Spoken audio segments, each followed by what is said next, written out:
തരം കിട്ടുമ്പോഴൊക്കെ അങ്ങ് ഭയത്തോടും അസൂയോടും എന്റെ അപ്പനെ സ്മരിക്കാറുള്ളത് ഞാൻ ശ്രദ്ധിച്ചിട്ടുണ്ട്. പണ്ട് പെരുവന്താനം പള്ളി വികാരിയായിരുന്നപ്പോ സെമിത്തേരി വിഷയത്തിൽ എന്റെ അപ്പന്റെ കയ്യിൽ നിന്ന് തിരുമുഖം അടച്ചൊരെണ്ണം കിട്ടിയിട്ടുണ്ടല്ലോ. ആ കൈയുടെ ഒരു ഗുണം അതാ, കൊണ്ടവനൊന്നും മറക്കുകയല്ല, ചാവുന്ന വരെ ആ ചൂട്. സഭയിലെ മുഴുത്തവന്മാർക്കിട്ട് കൊണ്ടപ്പോ പിതാവിന് പൊള്ളി. ഞാനും കിടന്നായിരുന്നു പിതാവെ 14 ദിവസം അകത്ത്. ഇതുപോലെ ഒരു വെള്ളക്കുപ്പായക്കാരനെ അപ്പ കണ്ടില്ല മധ്യസ്ഥത്തിന്. പിതാവേ, ബൈബിളിൽ എനിക്ക് പുതിയ നിയമത്തേക്കാ പ്രിയം പഴയ നിയമത്തോടാ.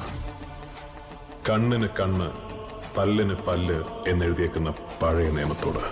ഇമാതിരി മധ്യസ്ഥത്തിനിറങ്ങുമ്പോ അതുകൂടെ ഉണ്ടാവണം ചിന്തയില്. വർക്കി സാറ് വരുന്നില്ലയോ? അല്ല, ഒന്ന് മുത്തിയച്ചു. ആ